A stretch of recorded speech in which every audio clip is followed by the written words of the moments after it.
Garde nos cœurs et nos pensées en lui.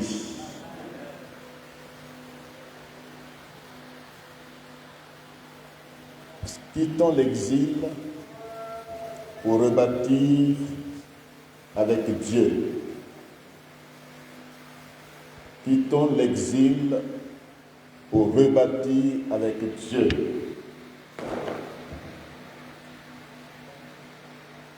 L'exil est un lieu d'insouciance. L'exil est un lieu de précarité, de conditions difficiles, humiliantes,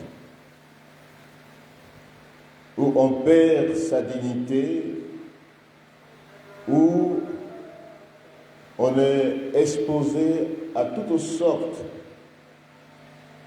de fléaux. Notre vie est exposée en exil. Et quand on y est, on est inconscient, on est insensible. Et les conditions dans lesquelles nous sommes sont des conditions difficiles. Vous avez l'histoire des migrants dans ces jours qui ont quitté leur pays et qui se retrouvent à des frontières exposées pendant ce froid d'hiver, exposés. Leur vie est exposée. Ils sont comme des réfugiés, mais n'ont pas de lieu fixe. Donc l'histoire nous apprend que, comme Israël, l'exil est un lieu où on perd sa dignité, où on perd son identité. Et Dieu ne nous veut pas en exil. Dieu veut que nous retournions de l'exil. Amen.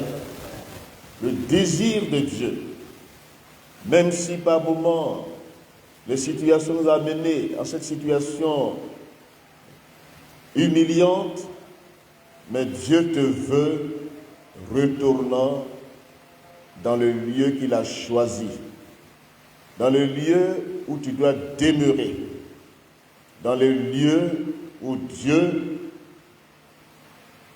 a préparé de grandes choses pour ta vie. Alléluia. Donc le livre de Néhémie, comme celui d'Esdras, les derniers livres historiques qui parlent de l'histoire du peuple d'Israël, même Malachie même, peut être écrit avant le livre de Néhémie.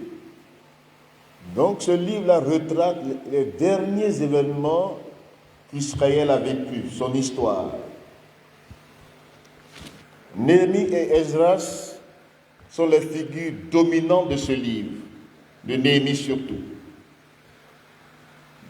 Ces deux personnages ont joué un rôle important dans l'histoire du peuple d'Israël. Et nous voulons rappeler cette histoire encore ce soir. Le rappel est important, ça nous fait ne pas oublier. Amen. Quand on rappelle ce que nous avons déjà entendu, le rappel est indispensable pour ne pas oublier. Esdras parle de la reconstruction du temple. Néhémie parle de la reconstruction des murailles de Jérusalem. La ville d'abondance, la ville de paix. Alléluia. En dehors de Jérusalem, les Juifs ne peuvent pas vivre. Loin de Jérusalem, même quand ils étaient à Babylone, sur les rives de Babylone, quand on leur demandait de chanter les cantiques qu'ils chantaient à Jérusalem, il dit, mais comment pouvons-nous chanter à l'étranger des cantiques, sur une terre étrangère? Que ma droite m'oublie si je t'oublie, Jérusalem. Alléluia. Donc, c'était des personnes qui, en dehors du territoire que Dieu leur a donné, ne pouvaient pas se réjouir. Exilés, déportés, Dieu veut les ramener. Alléluia. Dieu passe même par un roi païen, Cyrus, le Perse, pour écrire un décret de retour. Et quand vous lisez 2 Chroniques à la fin, vous voyez que le livre d'Esdras commence comme la conclusion du livre de 2 Chroniques. Nous allons lire, vous allez voir. 2 Chroniques, et à la fin du livre de 2 Chroniques, le même décret qui a été dit à la fin de ce livre est le même décret que Dieu prononce quand nous commençons le livre d'Esdras. Lisons ensemble 2 Chroniques 36, versets 22 à 23. La première année de Cyrus, roi de Perse, afin que s'accomplisse la parole de l'Éternel prononcée par la bouche de Jérémie, l'Éternel réveilla l'esprit de Cyrus, roi de Perse, qui fit faire de vive voix et par écrit cette publication dans tout son royaume. Ainsi parle Cyrus, roi de Perse, l'Éternel, le Dieu des cieux, m'a donné tous les royaumes de la terre et il m'a commandé de lui bâtir une maison à Jérusalem en Juda. Alléluia. Qui d'entre vous est de son peuple? Que l'Éternel, son Dieu, soit avec lui et qu'il le monte, qu'il retourne à Jérusalem. Alléluia. Ezra chapitre 1.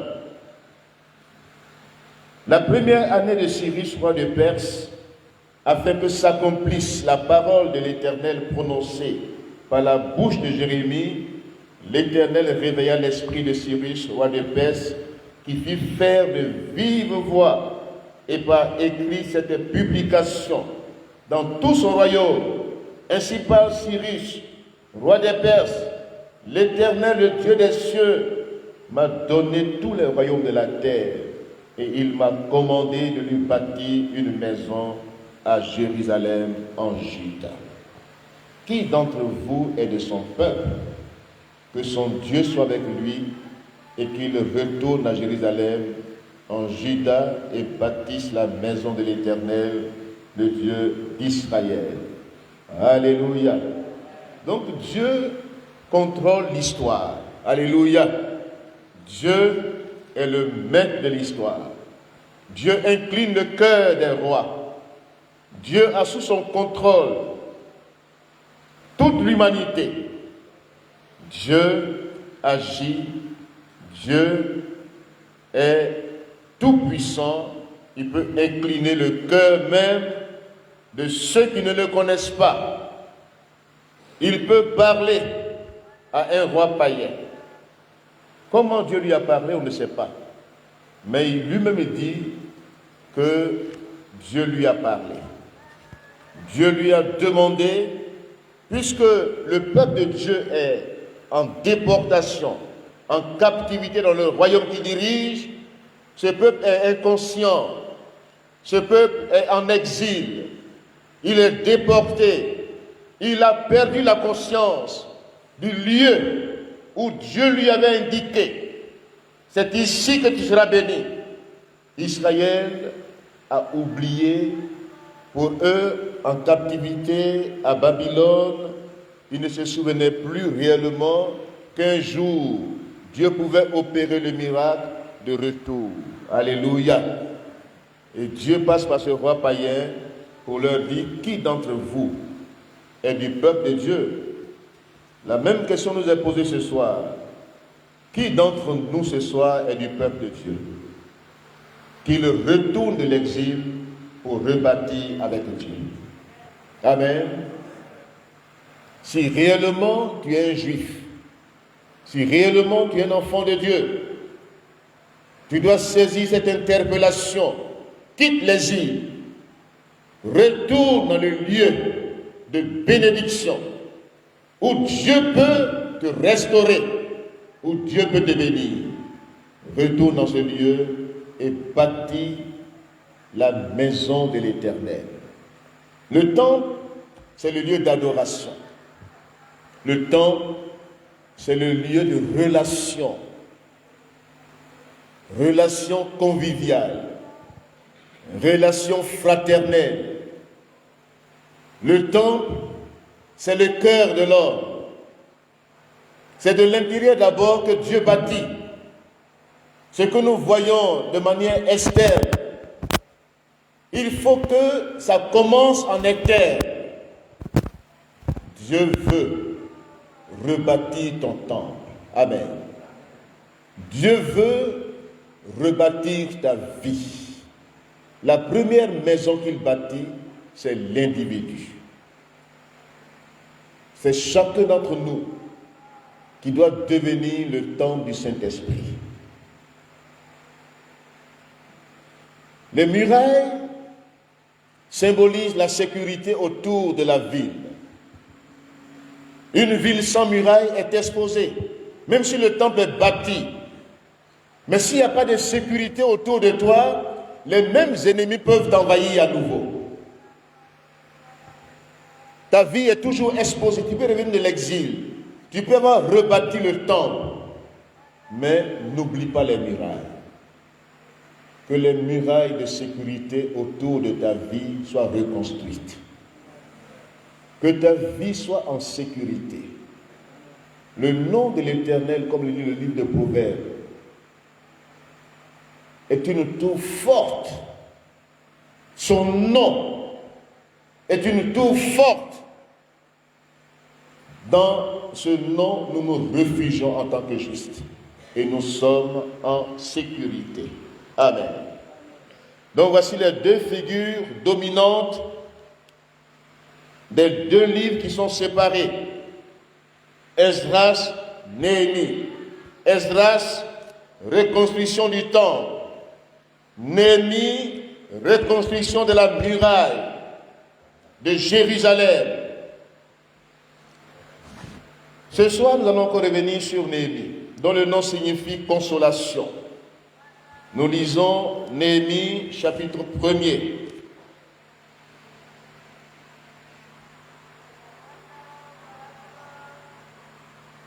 Néhémie, chapitre 1, verset 2.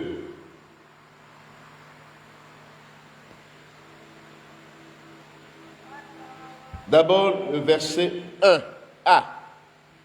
Parole de Néhémie, fils de Hakalia, nom significatif. Verset 2. Anani, l'un de mes frères, et quelques hommes arrivèrent de Juda.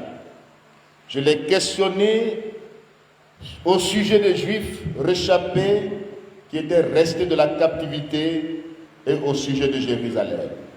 Il me répondit, ceux qui sont restés de la captivité sont là, dans la province, au comble du malheur, de l'opprobre, parce que les murailles de Jérusalem sont en ruine et ses portes sont consumées par le feu. Amen.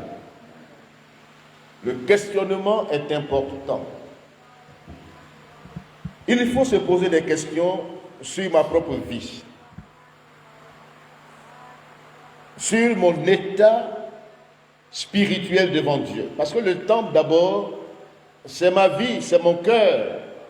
En cette fin d'année, il faut se poser des questions.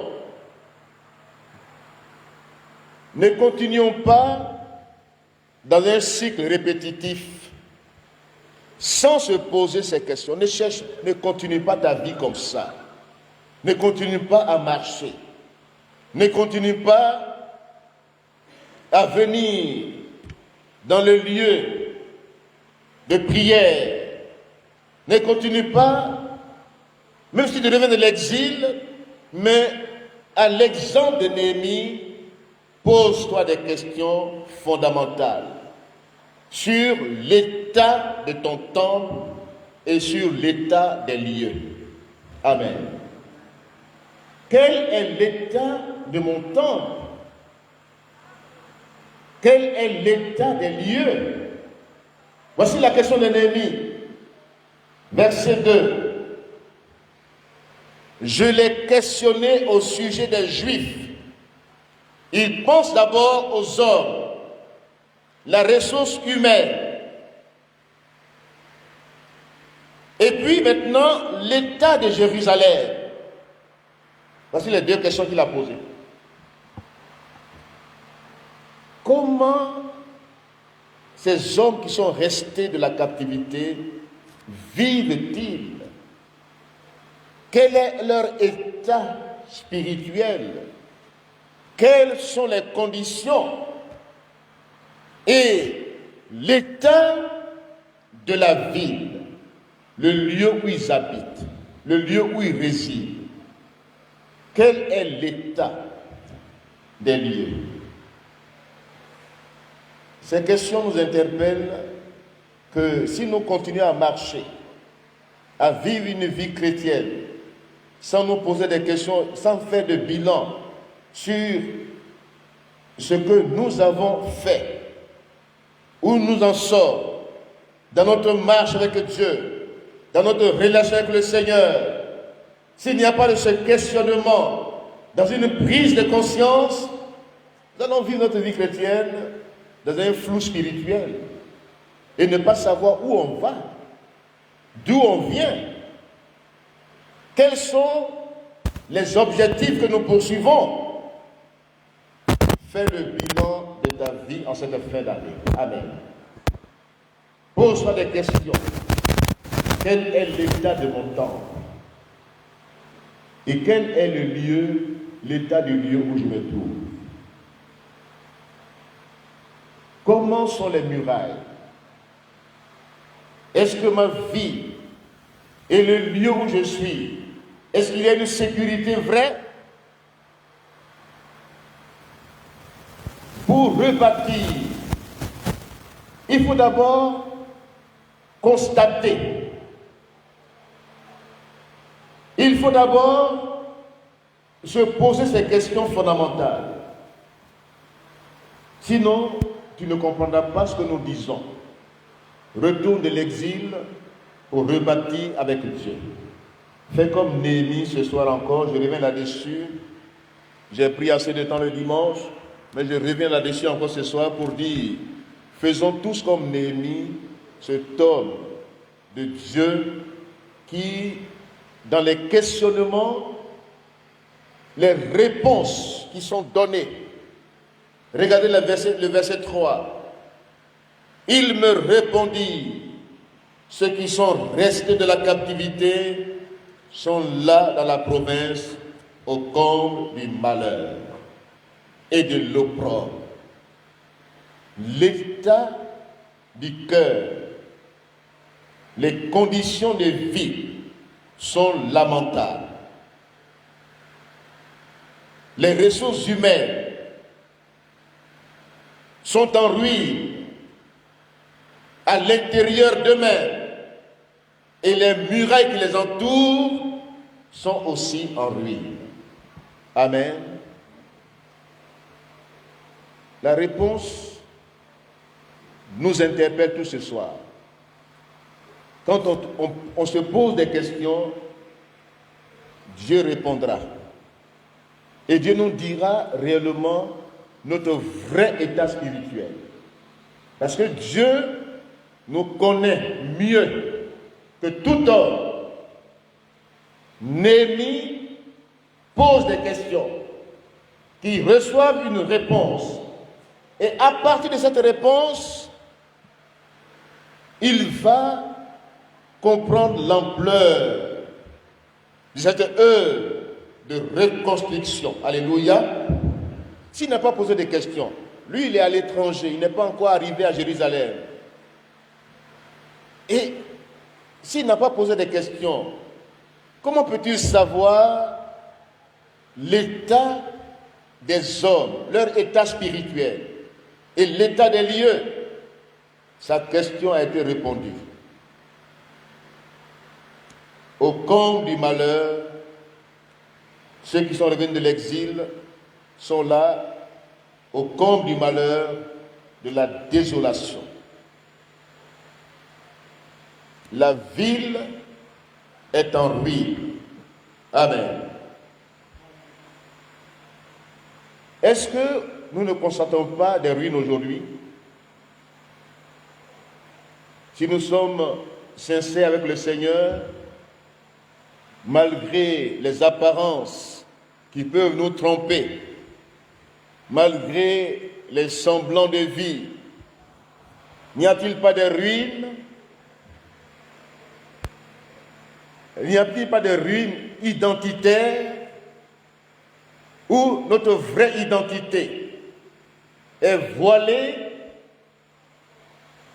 ruine sur le plan moral, ruine sur le plan spirituel, ruine même ecclésiale, ruine sociétale, des ruines. Apparemment, on montre un bon visage, mais au fond, Dieu connaît l'état de ton cœur. Amen. Dieu connaît l'état des lieux où nous sommes, dans la société où nous sommes. Le constat, c'est que au niveau de l'individu, l'identité n'est pas vraie. Amen. Il y a une crise identitaire où on veut imiter, on veut faire comme les autres. On n'est pas soi-même, on n'a pas sa dignité. On veut suivre, on veut imiter, on veut montrer une bonne apparence. Ruine sur le plan moral, ruine ecclésiale, ruine sociétale. Dans ces jours, il y a eu des débats sur les choix des orientations sexuelles.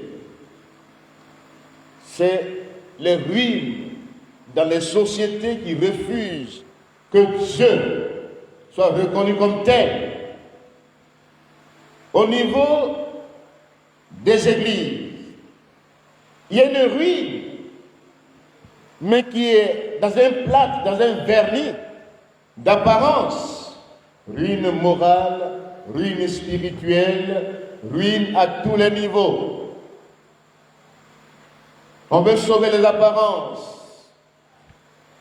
mais le constat, c'est que les ruines, la désolation,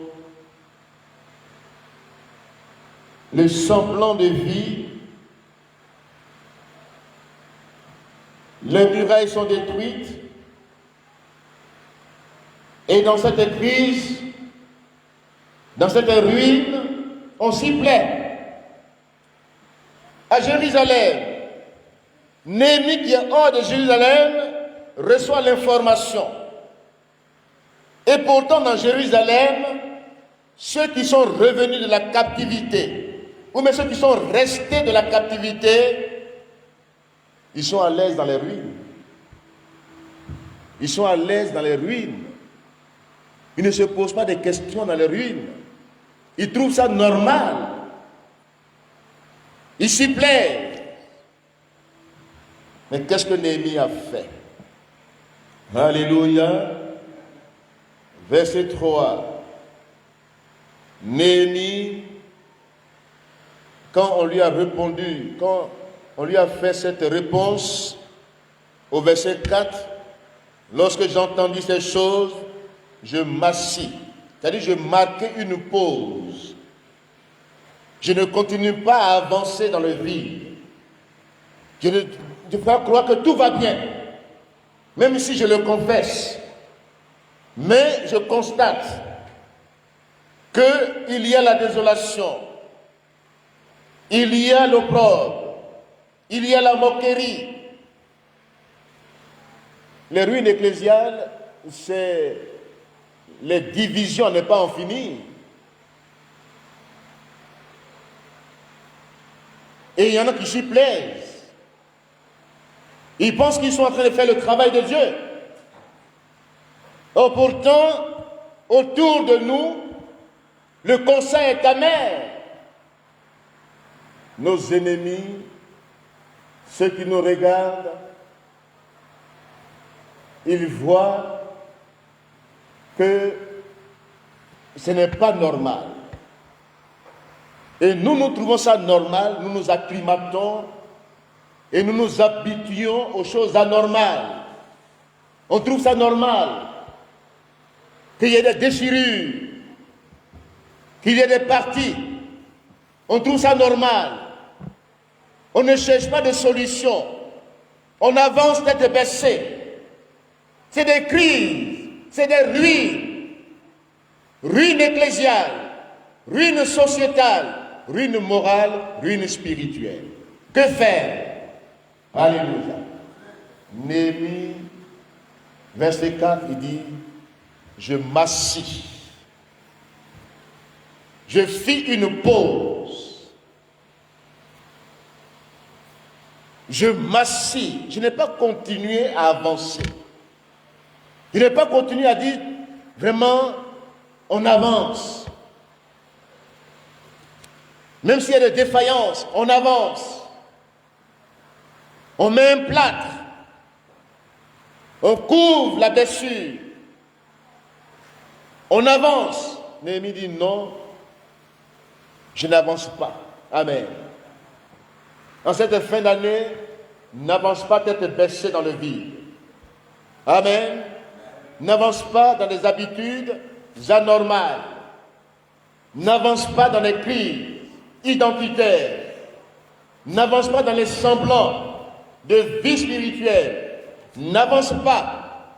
Fais comme Néhémie. Je m'assis. Amen. J'ai pris conscience des ruines. J'ai pris conscience. Je pleurais. Je fus plusieurs jours dans la désolation. Je jeûnais et je priais devant le Dieu des cieux. Alléluia. Le premier réflexe que Néhémie a eu, le premier recours, il est le fils d'Akalia. Akalia signifie « Attends-toi à l'Éternel pour tous tes besoins ». Alléluia. Attends-toi à l'Éternel. Quand tu constates les ruines, quand tu constates que la situation se répète de manière cyclique, anormale, ne t'y habitue pas, mais attends-toi à l'Éternel. Dieu veut que tu t'attendes à lui. Alléluia. Dieu veut que tu t'attendes à son intervention miraculeuse. Dieu t'attend sur le chemin de l'attente vis-à-vis de lui. Amen. Néhémie, fils d'Akalia, consolation dans la désolation, mais attente d'une foi authentique en ce Dieu vivant. Et la preuve qu'il compte sur le Seigneur, il a recours à l'Éternel dans la prière. Alléluia. La prière est prioritaire, elle est primordiale, elle est indispensable. Dans toutes les situations que nous traversons, l'apôtre Paul dit, dans 1 Timothée, chapitre 2, 1 Timothée, chapitre 2, voici ce que l'apôtre Paul dit. 1 Timothée 2,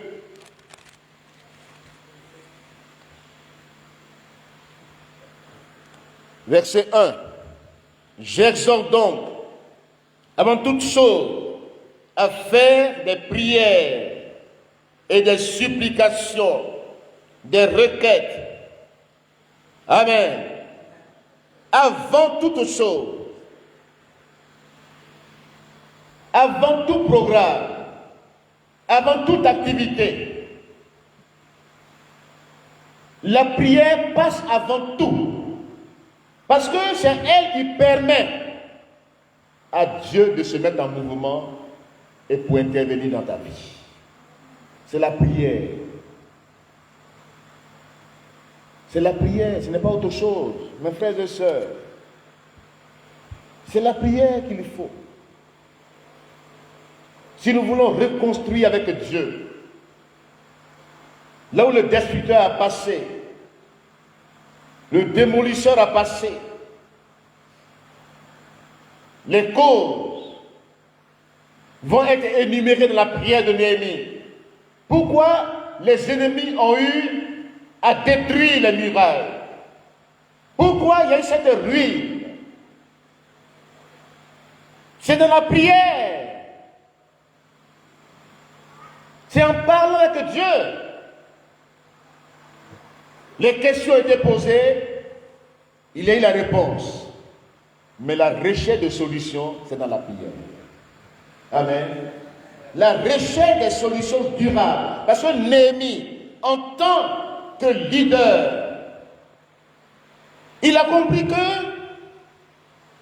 le questionnement a mis sur sa vie un fardeau. Alléluia. Le constat qu'il a eu, la réponse qu'il a eue, une vision est née. Un fardeau est né. La vision, ce n'est pas des illusions. La vision, ce n'est pas des rêves. La vision, c'est un fardeau qui naît dans un questionnement clair. Ce n'est pas dit j'ai rêvé, j'ai dormi, j'ai vu. Bon, ça ne marche pas tout le temps. Dieu, il est un Dieu réel, il est agissant. Alléluia. Dieu te veut dans un questionnement avec lui. Dieu veut te parler. Il ne faut pas le fuir. Néhémie a compris que Dieu a mis sur lui un fardeau. Alléluia. Il a dit, je m'assis, je jeûnais, je priais le Dieu des cieux. Alléluia. Combien de chrétiens prient aujourd'hui pour leur vie? Combien de chrétiens prient dans leur maison? Combien de chrétiens prient, font de la prière la priorité? Si vous ne mettez pas la prière devant, vous allez craquer. Vous serez dépressif. Plusieurs personnes qui ont été dépressives, qui ont perdu le contrôle, ils ont constaté des ruines, des situations anormales. Ils ont voulu régler avec leur sagesse humaine, leurs efforts humains. Ça ne marche pas. Ce n'est pas des techniques humaines dans une œuvre spirituelle qui fait enlever les ruines. Ça ne marchera pas. C'est la prière. Alléluia. C'est ta vie de prière. Parce que le destructeur, la source même des ruines vient de l'ennemi. Et la seule chose que Satan craint, c'est ta vie de prière. Si tu veux reconstruire ta vie avec Dieu, si tu veux rebâtir avec Dieu, lève-toi dans la prière. Alléluia. Lève-toi dans la prière. Dans cette communauté, levons-nous dans la prière, mes frères et sœurs. Ne faisons pas de la prière une activité secondaire. Parce qu'on fera beaucoup d'efforts et peu de résultats. On bavardera beaucoup. On parlera beaucoup. La preuve, c'est que nous, les prédicateurs, on prêche. On prêche sur le réveil. On prêche sur les actions du Saint-Esprit. On prêche sur ses manifestations.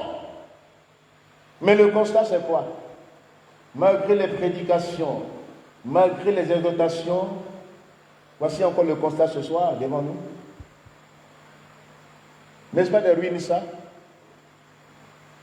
Si nous ne nous levons pas de la prière, nous n'aurons pas un vrai réveil dans cette communauté. Un réveil où le peuple est mobilisé, est motivé à venir au rassemblement, y trouver la consolation, le réconfort, la délivrance, la guérison.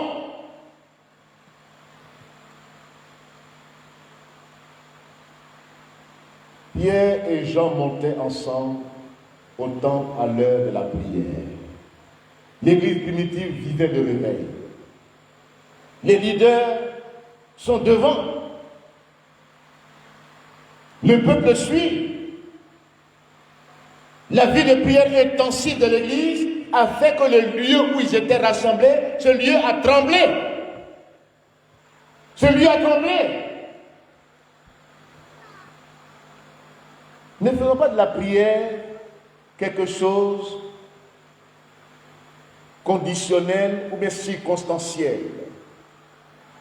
Si nous ne maintenons pas la vie de prière, si notre prière n'est pas intensive, continuelle, permanente, constante, mais l'ennemi, lui, il attend que tu baisses les bras.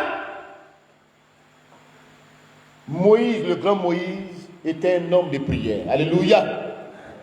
En face d'Amalek, Moïse levait les bras vers le ciel. Alléluia. Mais quand ses bras baissent, qu'est-ce qui se passe? Amalek a le dessus. C'est ça, on oublie. On pense qu'on a prié, il faut baisser les bras. Mais Satan, lui, il ne baisse pas les bras. Lui, c'est un attaquant. Il attaque. Il ne dort pas. Quand tu dors, lui, il est éveillé. Parce qu'il n'a pas de corps comme ça pour dormir. Il n'est pas fatigué, c'est un vagabond. Il se promène partout. Quand il voit une maison où il n'y a pas le feu de la prière, il entre dans cette maison. Les failles sont créées, il rentre. Une église où la vie de prière n'est pas maintenue, Satan la malmène, il s'en fout. Il crée des failles, des chutes et rechutes. Le découragement saisit les chrétiens. Il n'y a pas de constant dans leur marche. Ils rétrogradent, ils n'avancent pas. Retrouvons la vie de prière, mes frères et sœurs. La puissance est dans la prière.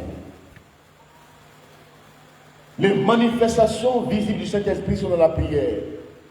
Même quand tu constates les ruines dans ta vie personnelle et que tu prends conscience, comme Néhémie, tu t'assois, tu marques un arrêt, tu te mets devant Dieu dans la prière, même si les faiblesses, tu ne peux pas t'en sortir par ta propre force, Dieu viendra à ton secours dans la prière.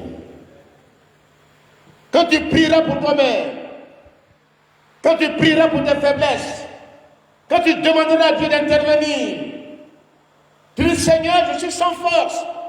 Devant cette multitude qui avance. Mais mes regards sont fixés sur toi. Seigneur, interviens. On peut être sans force souvent. La force humaine peut disparaître.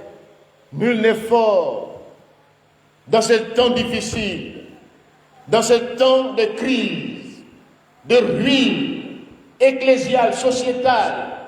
Ruine à tous les niveaux, niveau identitaire, ruine qui saisit nos familles, ruine de maladies chroniques, ruine dans tous les domaines. La prière est l'arme puissante que Dieu nous a donnée. Amen. Tu as une arme entre tes mains et tu n'utilises pas cette arme. Tu te plains, tu te lamentes, tu gémis sous l'oppression. Et tu ne peux pas te lever pour dire non. Néhémie s'est levé dans la prière.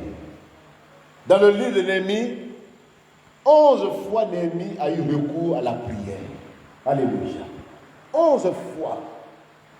En face des situations, même quand il était devant le roi, quand le roi lui a posé la question de savoir pourquoi son visage est triste, il a prié. Demandez à Dieu, qu'est-ce que je vais dire? Dieu a mis des paroles dans son cœur. J'aimerais vous dire, si vous priez, la prière, ce n'est pas seulement rentrer dans un coin pour dire, j'ai prié, non. Mais dans ton cœur, tu es en contact avec Dieu de manière permanente. Quand une situation est là, pose-toi des questions, demande à Dieu, que dois-je faire? C'est la prière. Il ne faut pas te lever comme ça pour agir. Mais pose-toi la question interne pour dire, Seigneur, voici une situation qui est présente. Voici une épreuve, voici une situation où l'ennemi m'a attaqué. Que dois-je faire? Il va répondre. Sois habitué à la réponse de Dieu. Alléluia. Ne sois pas en retard de la manière dont Dieu parle. La prière, c'est parler avec Dieu. Dieu répond. Tu respires, tu vis.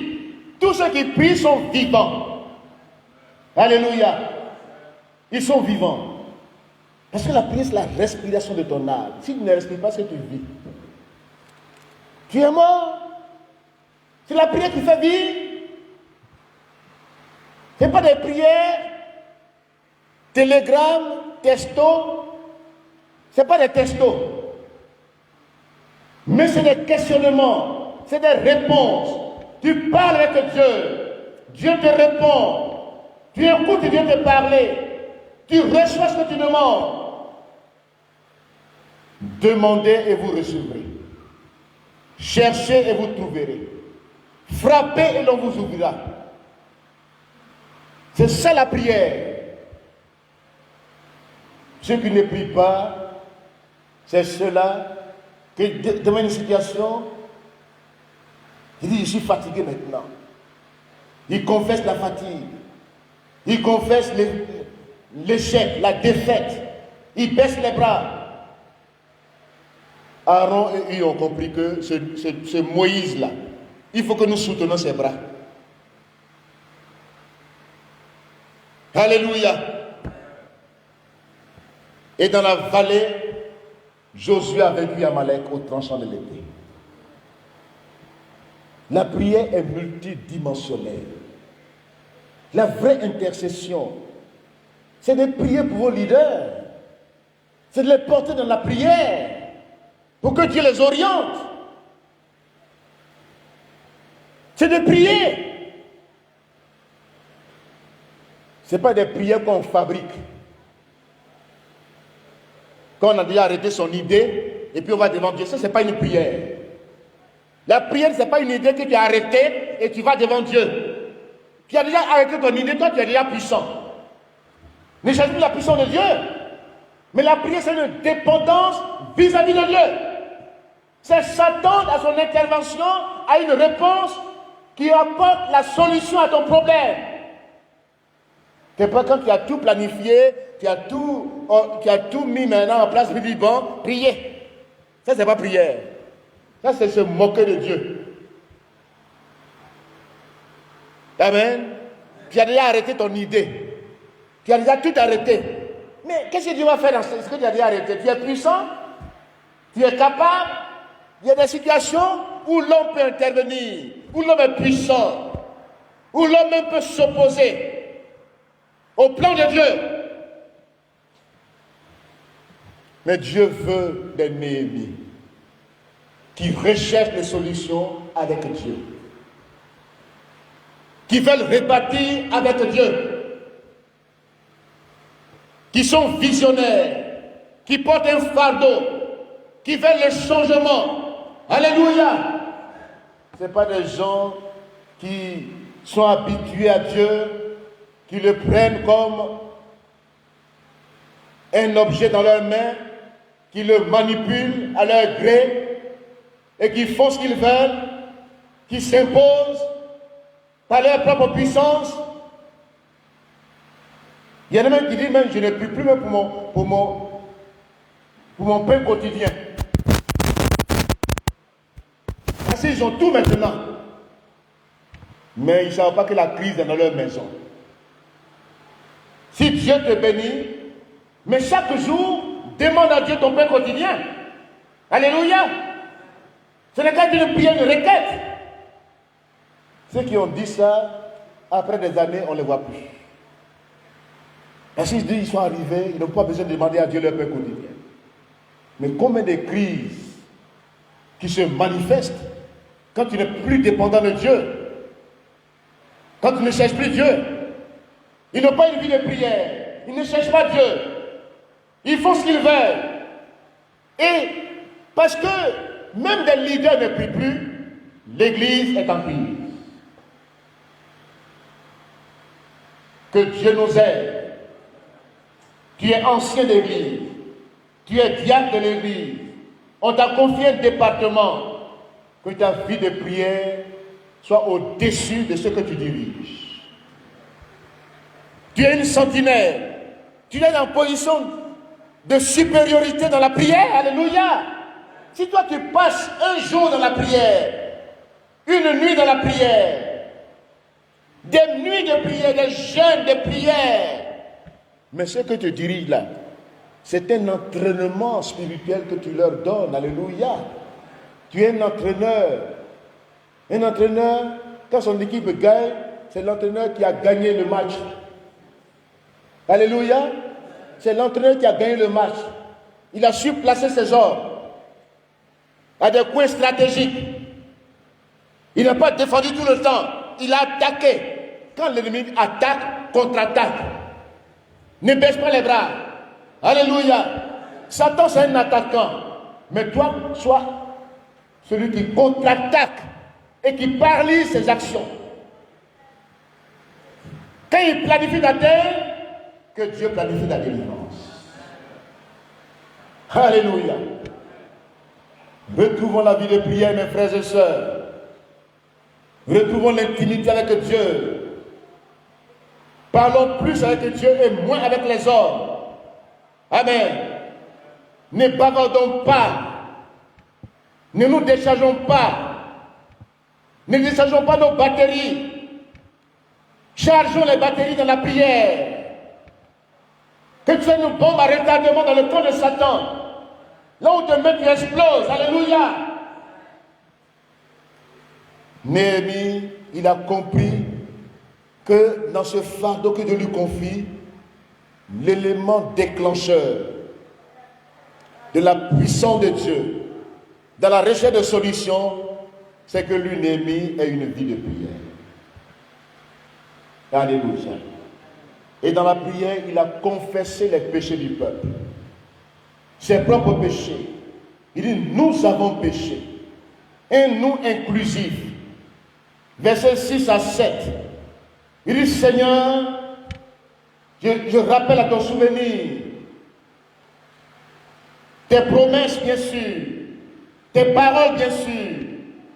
Mais avant de rappeler à ton souvenir les paroles que tu as dites à ton serviteur Moïse, quand vous serez dans le désespoir, dans la détresse, quand vous crierez, moi je répondrai. Mais nous voulons d'abord te confesser la cause de notre défaite. Dans la prière, confesse les causes. C'est la désobéissance à Dieu.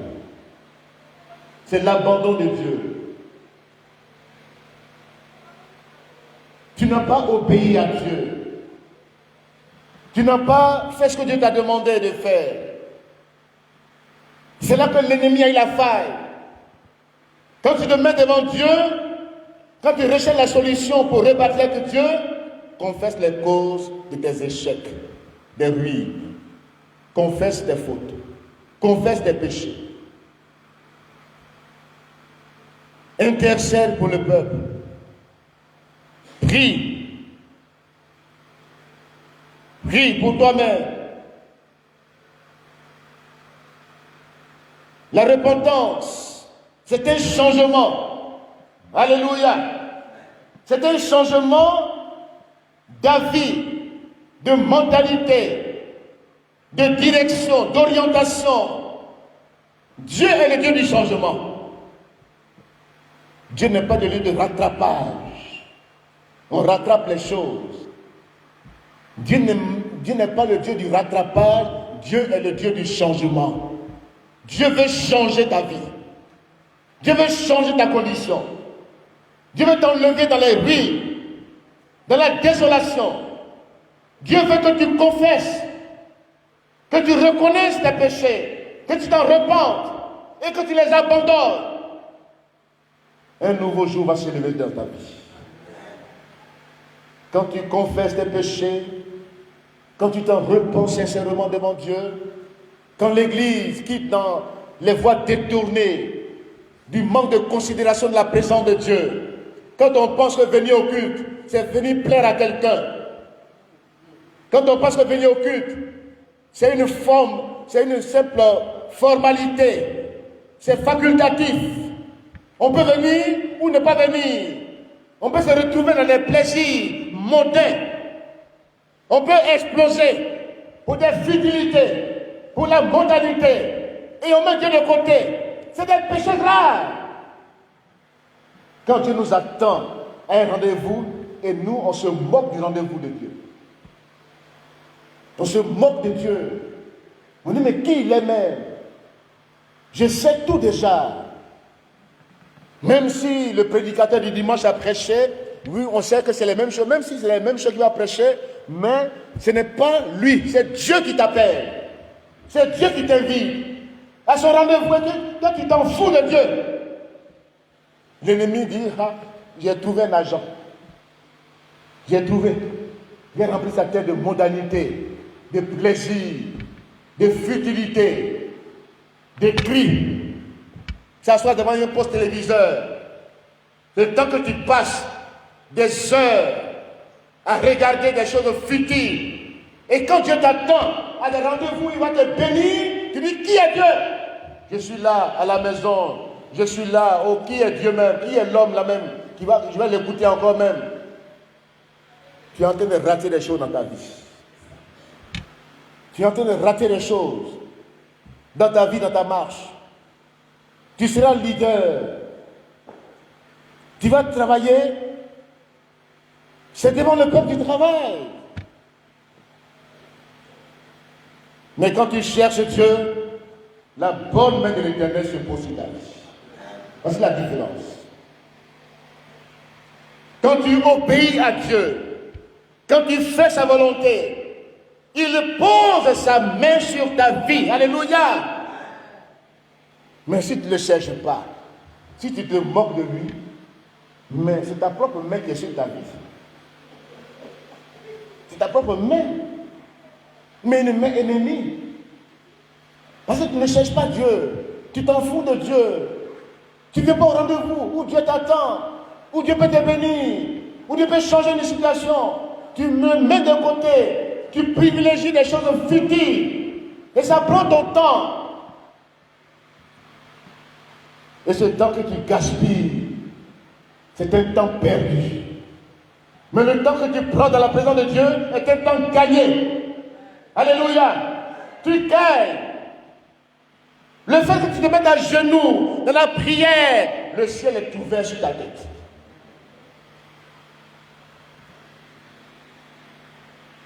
Tes ennemis tremblent. Parce qu'ils ont vu un guerrier dans la prière. Deviens un guerrier de la prière. Ne regarde pas à tes faiblesses, à tes insuffisances, à tes incapacités. Dieu s'en occupe. Cherche Dieu, tu vas voir. Jeûne et prie, tu vas voir. Le jeûne te met dans une position de conscience, de sérieux devant Dieu. Et là, il y a des démons qui partent par le jeûne de la prière. Amen. Dieu pallie cette faiblesse. Dans le jeûne de la prière, Satan dit ne jeûne pas, ne prie pas. Quand on dit jeûne et prière, il faut manger, il faut boire. Néhémie, je jeûnais, j'ai prié le Dieu des cieux. J'ai confessé mes péchés et les péchés du peuple. Je fis rappel à Dieu, à ses souvenirs, de ses paroles, et sa bonne main était sur ma vie. Alléluia. La bonne main de l'Éternel, c'est sa présence dans ta vie. La bonne main de l'Éternel, c'est son approbation sur ta vie. Et quand Dieu t'approuve, il dispose même à ta faveur tes ennemis. Alléluia. Recherche l'approbation de Dieu, non celle des hommes. Combien aujourd'hui cherchent l'approbation des hommes? que les hommes les apprécient. Là, quand ils marchent maintenant, ils sont contents comme ça. Parce que les hommes les apprécient, ils sont contents. Oh, tu manques quelque chose dans ta vie. Combien d'hypocrites dans nos églises? Combien de faux, de semblants de vie qui veulent paraître? Ils cherchent les positions humaines, l'approbation humaine. Ils ne cherchent pas celle de Dieu. Quand Dieu est avec toi, tu es une forte majorité. Tu n'es pas seul. 1000 hommes sans Dieu, c'est une pauvre minorité. Mais un homme avec Dieu, il fait trembler le royaume de Satan. Alléluia. Alléluia. Que Dieu soit avec toi. Que Dieu combatte pour toi. Que Dieu t'apprécie. C'est une garantie pour le succès. La bonne main de l'Éternel t'ouvre la porte du succès. Néhémie, la bonne main de l'Éternel sur sa vie, il a paru devant le roi. Il dit, Seigneur, trouve-moi grâce aujourd'hui devant cet homme. La faveur de Dieu t'accompagne. Alléluia. La bonne main de l'Éternel t'accompagne. Les portes vont s'ouvrir devant toi. Parce que Dieu est avec toi. Sa main garantit le succès dans ta vie. Les portes s'ouvrent sans effort. Parce que tu as déjà fait des efforts dans la présence de Dieu. Tu t'es d'abord tenu devant Dieu. Quand tu te tiens assez devant Dieu, Dieu te rend efficace devant les hommes. Amen. Tu reçois l'efficacité devant les hommes. Tu renverses les forteresses humaines, les plans humains. Mes frères et sœurs, dans un monde où aujourd'hui on vit une vie de superficialité, une vie qui fait du tape à l'œil, qui impressionne, qui est dans l'événement, qui recherche que les hommes apprécient et qui font tout pour plaire à l'homme. Parce qu'ils se disent que je suis l'homme qui est en position, m'apprécie. Mais le reste, ça veut dire, c'est comme ça que d'autres marchent avec Dieu. Il dit, si celui qui est devant m'apprécie, mais peu importe ceux qui sont derrière. Peu importe.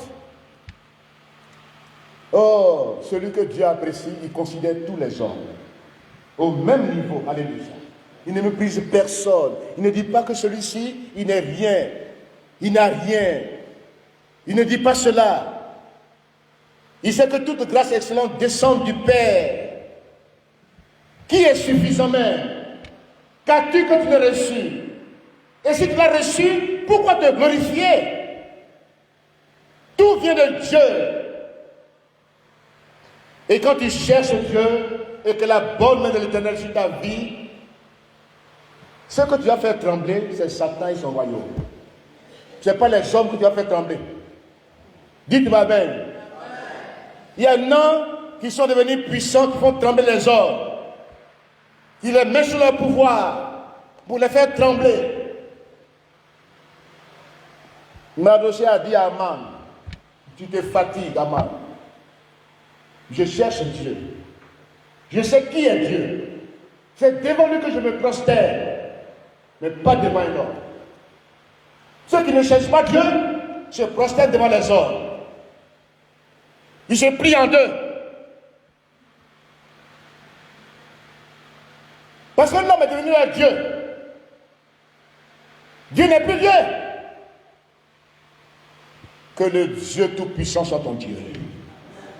Si Dieu est avec toi, ne crains rien. Alléluia. Si Dieu est de ton côté, ne crains rien.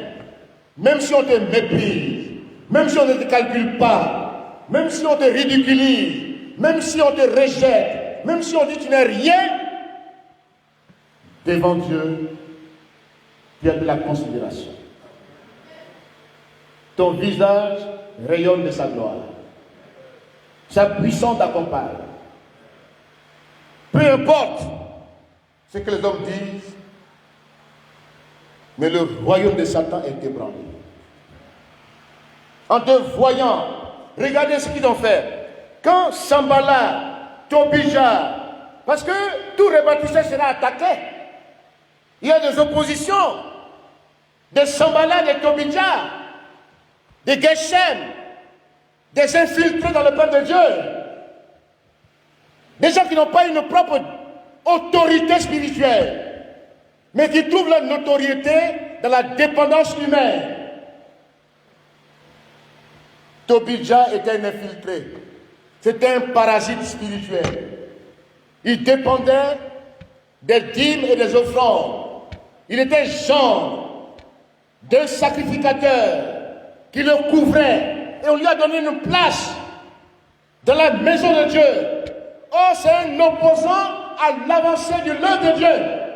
Et c'est ce Sanballat-là qui vient influencer l'ennemi. Que Dieu nous aide. Voyez-vous, quand vous êtes l'ennemi, vous êtes fortifié. Alléluia. Tout rebâtisseur sera attaqué par les Sanballat, les Tobija, les Geshem, les Ammonites. Ils vont chercher à l'intimider, à le menacer, à le mépriser, à le traiter de tous les noms, par des paroles lapidaires. C'est des esprits. L'esprit de Sanballat,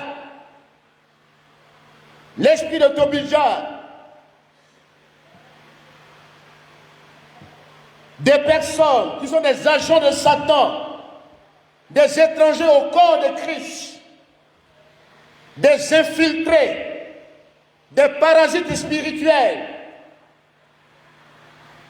Ils n'ont rien à gagner, ils n'ont aussi rien à perdre. Mais ils peuvent dépendre, ils peuvent tirer leur notoriété de la dépendance humaine, mais pas de Dieu. Vous m'entendez bien ce soir? L'esprit de Sanballat est un esprit terrible. Il s'oppose à l'œuvre de reconstruction. Il s'oppose. Voyez-vous les plantes parasites là, comment elles font? Il y a des parasites humains qui dépendent, soit en politique, pour manger. C'est des mangeurs, c'est pour leur ventre qu'ils écrivent. C'est des caisses de résonance. Ils n'ont pas leur propre autorité. S'ils ne dépendent pas, s'ils ne clament pas ce qu'ils ne sont pas, et quand ils voient l'ennemi, il est tout dérangeant. Amen. Ils ont trouvé un ennemi dérangeant. Un seul homme qui arrive à Jérusalem et qui veut rebâtir la muraille de Jérusalem. Esdras, le premier contingent, Zorobabel, Zacharie, ils ont rebâti le temple. Les mêmes opposants étaient là. Néhémie arrive, ils se mettent en colère contre Néhémie. Pourquoi il vient rebâtir? Quand les gens se mettent en colère contre toi, c'est que tu es dans la volonté de Dieu. Amen. Quand les gens crient autour de toi, ils bavardent. Laisse les bavards. Amen. Ils sont des dépendants des parasites spirituels. Ils trouvent leur notoriété dans la dépendance humaine. Et c'est pourquoi ils crient les louanges des hommes. Ils ne crient pas la louange de Dieu, mais c'est celle des hommes qui crient. Et vous savez, leur propre, c'est qu'ils leur donnent de l'audience, c'est au fait des rapporteurs. Tout ce qui se passe, ils rapportent à Sanballat, à Tobija. On dit, Tobija, voici ce que Néhémie veut faire. Voici l'homme là, il est qui même? Qui il est même? Il se moque de lui. Il le méprise. Il n'est rien du tout. Mais Dieu a dit à Jérémie, ne tremble pas. Amen. Ne tremble pas. Ils te feront la guerre, mais ils ne te vaincront pas. Je suis avec toi. pour te délivrer. Alléluia. Dieu est avec toi. Si tu es fidèle à Dieu, bannis la crainte de ton cœur, la frayeur. Parce que ces ennemis veulent te frayer. Leur âme, c'est la menace. C'est l'intimidation. C'est l'autoritarisme. Menace. Menacer quelqu'un, c'est que tu n'as pas d'autorité. Tu veux t'imposer par la force. Tu n'es pas une autorité. Et tu menaces, tu intimides, tu manipules, tu mets des vauriens derrière toi, qui ont échoué, qui n'ont plus d'avenir, c'est eux qui sont derrière toi, pour clamer ta gloire. Mais c'est la vie qui continue. Dites Amen. Dans cette église, personne n'est au-dessus de qui que ce soit. J'apporte la parole de Dieu. Mais je ne suis pas un manipulateur, un directeur de conscience. Je n'ai pas dit fais ça, te téléguider, te manipuler. Et puis tu es là, un homme qu'on manipule, un homme qu'on instrumentalise, pour dire fais ça si tu ne veux pas, tu vas voir. Tu n'es pas Néhémie. Amen. Tu n'es pas Néhémie. Puis tu fais semblant. Semblant. Oh, ce n'est pas Dieu qui te dit de faire ça. Hein. C'est parce qu'un homme t'a dit de le faire qu'il le fait. Tu n'as pas ta propre dignité. Que Dieu nous aide. Donc les Sambalas ont leurs acolytes, colporteurs, des rumeurs, des gens qui font de la délation. C'est des fumistes. Des fumistes, des rapporteurs, et ils trouvent leur autorité dans cela. Et ces gens-là, ils sont écoutés. Mais Néhémie, il a l'autorité spirituelle sur sa vie. Alléluia. Dieu dit, je suis avec toi. Ne crains rien.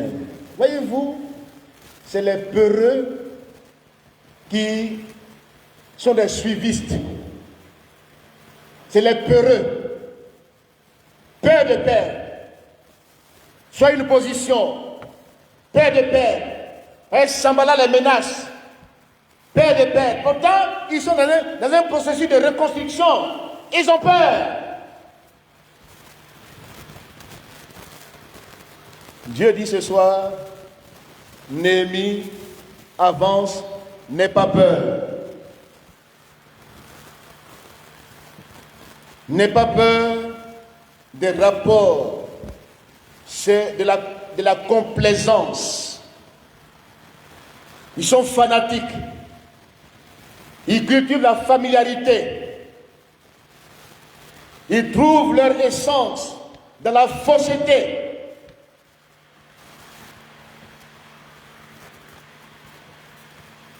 Et puis, regardez ce qui est étonnant, c'est qu'ils présentent un prophète. Ils ont choisi un prophète pour intimider Néhémie. Au chapitre 6, versets 2 à 14.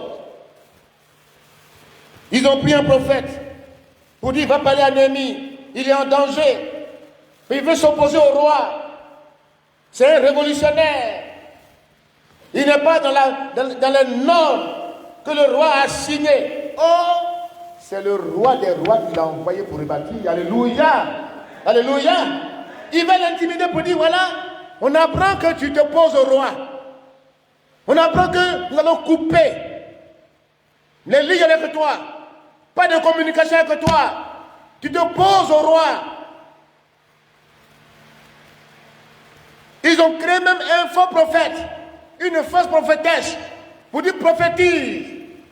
Il y a des prophéties d'influence satanique, d'intimidation diabolique. Quand quelqu'un n'est pas courageux, on dit, Néhémie, prends la fuite. Il dit, moi, un homme comme moi, prends la fuite. Vous avez menti. Alléluia. C'est les peureux qui prennent la fuite. C'est les peureux qui s'en vont, qui claquent la porte, qui prennent la fuite. Mais un homme courageux il est la ferme. Alléluia. Alléluia. Combien de peureux dans nos églises? Combien de fébriles dans nos églises? Combien de poltrons dans nos églises? Ils confondent l'esprit moutonnier de suivisme avec le discipolat. Ils confondent les choses.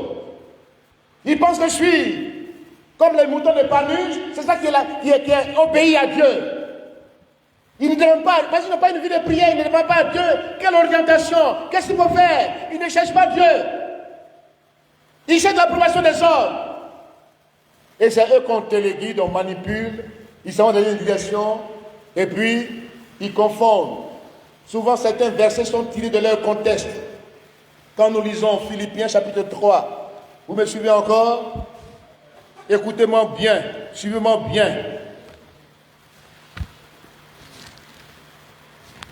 Suivez-moi bien. Alléluia. Ils confondent certains passages bibliques. Ils les font sortir de leur contexte. Et ils font de ça un prétexte. Et ils ne veulent pas des avis contraires.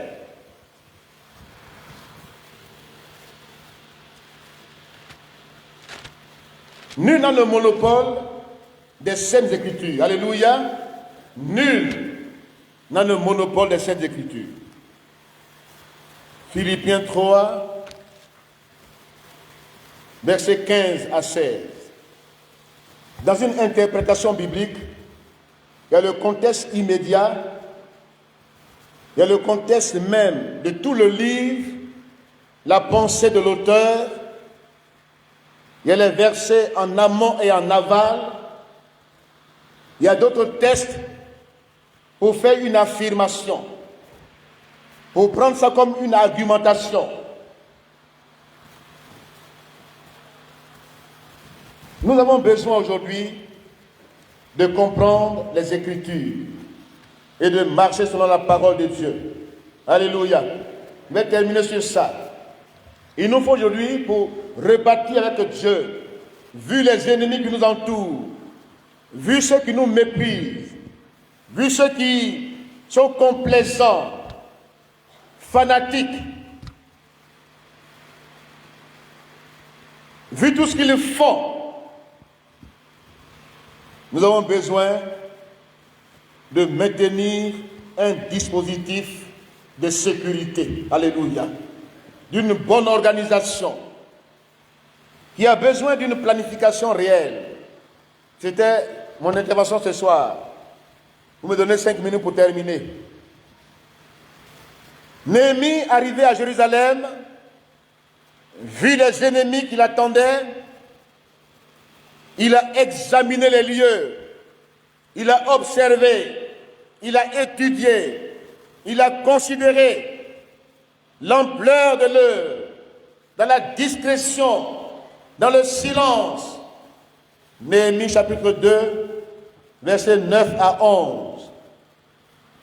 Il a considéré les vallées, les sources, les portes significatives, la source du dragon, la porte du fumier, là où on va jeter les immondices de la ville, dans la vallée de Ben Hinnom, qui est prophétique, Armageddon, la vallée d'Armageddon. Il a considéré toutes ces vallées, ces portes d'entrée. Il a mis un dispositif de sécurité à ces portes. Il a planifié, alléluia. Et il est passé à l'action, alléluia. La vision a besoin d'une bonne planification, d'une observation. Mais il faut passer à l'action aujourd'hui. Le temps de passer à l'action est arrivé. Amen. Le temps de passer à l'offensive est arrivé. Le temps de passer à l'offensive est arrivé. Néhémie a dit, il faut un ralliement. Il faut une bonne organisation. Une organisation qui respecte les autres. où chacun a sa place, où chacun travaille devant lui, où chacun ferme les brèches devant lui, où chacun s'occupe de son ministère, où chacun s'attache à son ministère. Une équipe qui avance. Alléluia. Néhémie a bien organisé le peuple. Dans le chapitre 3, les leaders sacrificateurs ont donné le premier exemple à suivre. Eliashib, il a construit la porte des brebis. Alléluia. Que les sacrificateurs construisent aujourd'hui la porte des brebis. Donne tes soins aux brebis. Donne tes soins. Occupe-toi d'eux. Le lait viendra après. Mais ne sois pas un suceur de lait avant. Comme les personnes ne s'occupent pas des âmes et puis veulent seulement leur bien matériel. Ils ne les aident pas au salut, à la délivrance réelle. C'est leur bien qui regarde. Occupe-toi des brebis en tant que sacrificateur. Eliashib, que de compromis avec Tobidja. Maintenant reconstruit. Coupe les liens avec Tobidja. Néhémie même est venu mettre les bagages de Tobidja dehors. Il a dit balancez Tobidja dehors. Mettez ces bagages hors du temple. Si nous voulons reconstruire avec Dieu, mettons les Tobidja hors du temple. Dites Amen. Ceux qui jouent avec Dieu, qui manipulent, qui instrumentalisent, qui freinent l'élan de l'Église, qui la met aux arrêts, qui la bloquent quelque part, qui se plaisent dans les ruines. Ces esprits méchants, mettons-les hors d'état de nuire au nom de Jésus-Christ. Néhémie dit, les leaders donnent le bel exemple à suivre. Tu te dis serviteur de Dieu et une vie qui répond de ton ministère. Dans Proverbe 27, il a dit, donne les soins à tes brebis et tu pourras jouir des bénédictions après. Mais ne mets pas la charrue avant les bœufs. Tu seras un escroc spirituel. Tu n'es pas un rebâtisseur. Tu seras un braqueur spirituel. Un anarcheur spirituel. Fermons les portes à l'ennemi. Amen. Fermons les portes de l'enfer à l'ennemi. Fermons les portes à l'ennemi. Ne jouons pas avec les ennemis. Fermons les portes à l'ennemi. Faisons taire les bavards qui nous déconcentrent, qui nous font distraire, qui nous mènent dans les lieux de distraction. Quand les ruines sont là, reconstruisons ensemble les murailles de la cité de Jérusalem. Alléluia. Vivons l'unité dans la vision. À côté de celui-ci se trouve un autre. Disait le texte de Néhémie 3, il dit à côté d'eux. Après, auprès, ainsi de suite, nous voyons qu'il y a un lien qui les unit dans la même vision. L'unité d'esprit. L'unité d'esprit n'est pas l'uniformité. Amen. Ce n'est pas être unanime. Ce n'est pas du conformisme. Ce n'est pas ça la vraie unité. Ce n'est pas l'uniforme. On va porter même uniforme. Mais allons se créer maintenant, allons prendre une soutane pour porter tous les mêmes soutanes. Ce n'est pas l'unité. L'unité d'esprit n'est pas l'uniformité. Ce n'est pas la conformité. Ce n'est pas être unanime. Ce n'est pas une pensée unique. Ce n'est pas ça l'unité. L'unité spirituelle, c'est dans la diversité. Alléluia. Diversité de dons, de ministères, diversité dans l'œuvre de Dieu, complémentarité, interdépendance. Ne sortons pas les terres de leur contexte. Philippiens, que j'ai dit tout à l'heure, la vraie unité a des bases. Des bases solides. Jésus a prié pour l'unité de son église. Jean chapitre 17. Il y a des bases. Je leur ai donné ma parole. Ils ont cru, ils ont gardé ma parole. Ils vivent ma parole. Ils ne sont pas du monde. Ils n'empruntent pas les systèmes du monde. Au nom de Jésus-Christ, ils sont conduits par l'Esprit de Dieu, le bâtisseur par excellence.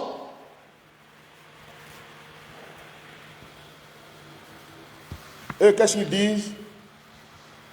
Au point où nous sommes parvenus, marchant ne même pas. C'est ça qu'ils appellent unité. Au point où nous sommes parvenus, marchant ne même pas. Ils sautent le contexte. Ils sautent le verset. Et ils prennent la fin du verset pour dire, au point où nous sommes parvenus, marchant ne même pas. Ce qu'ils appellent marcher ne même pas, ça veut dire soyons uniformes, soyons unanimes, soyons conformistes, ayons la même pensée, ayons une pensée unique. Or, regardez ce que la Bible dit. Nous qui sommes des hommes, alléluia, nous qui sommes des hommes faits, qui avons atteint la maturité spirituelle, ayons cette même pensée. Et si vous êtes en quelque point de notre avis, Dieu vous éclairera. Amen. Diversité d'avis, diversité et unité. Le corps humain, les membres sont différents. Amen. Est-ce qu'il y a conformité? L'œil est unique, les bras sont dans l'œil, les pieds sont dans l'œil. Qu'est-ce qu'on dira de cet homme-là? On dit que c'est un monstre. Ce qui fait la beauté du corps, selon 1 Corinthiens 12, c'est la diversité des membres, diversité de dons, unité dans la diversité. C'est ce qui a bâti les murailles de Jérusalem. Alléluia. Les sacrificateurs, les leaders, les pères de famille, chacun était à son poste, chacun travaillait. Il y avait un dispositif sécuritaire qui empêchait l'ennemi de les infiltrer. Et à la fin, les ennemis ont été confondus. Alléluia. Que tes ennemis tombent dans la confusion aujourd'hui. Néhémie chapitre 6, verset 13, 15 et 16. Nous allons lire cela. Quand nos ennemis apprirent que la muraille fut achevée en 52 jours, date limite, ils ont été confondus. Alléluia. Que tes ennemis soient confondus aujourd'hui. Au nom de Jésus-Christ. La muraille fut achevée lorsque tous nos ennemis l'apprirent. Toutes les nations qui étaient autour de nous furent dans la crainte. Elles éprouvaient une grande humiliation et reconnurent que l'œuvre s'était accomplie par la volonté de Dieu. Dieu accomplit ce qu'il t'a promis aujourd'hui. Que Dieu achève ce qu'il a commencé avec toi. Dieu est le Dieu de l'accomplissement. Dieu est le Dieu de l'achèvement. Que tout s'achève aujourd'hui dans ta vie. Ce que Dieu a commencé de faire dans ta vie, dans ton temps, autour de tes murailles, que cela s'achève en cette fin d'année, au nom de Jésus-Christ, et que des portes s'ouvrent devant toi, en cette année nouvelle, que les choses ne soient plus les mêmes dans ta vie, qu'il y ait un plus, qu'il y ait une avancée, que ton moteur soit changé, que tes pièces qui sont défaillantes soient changées. Dieu est le Dieu du changement et de l'achèvement. Que Dieu bénisse sa parole au nom de Jésus. Amen.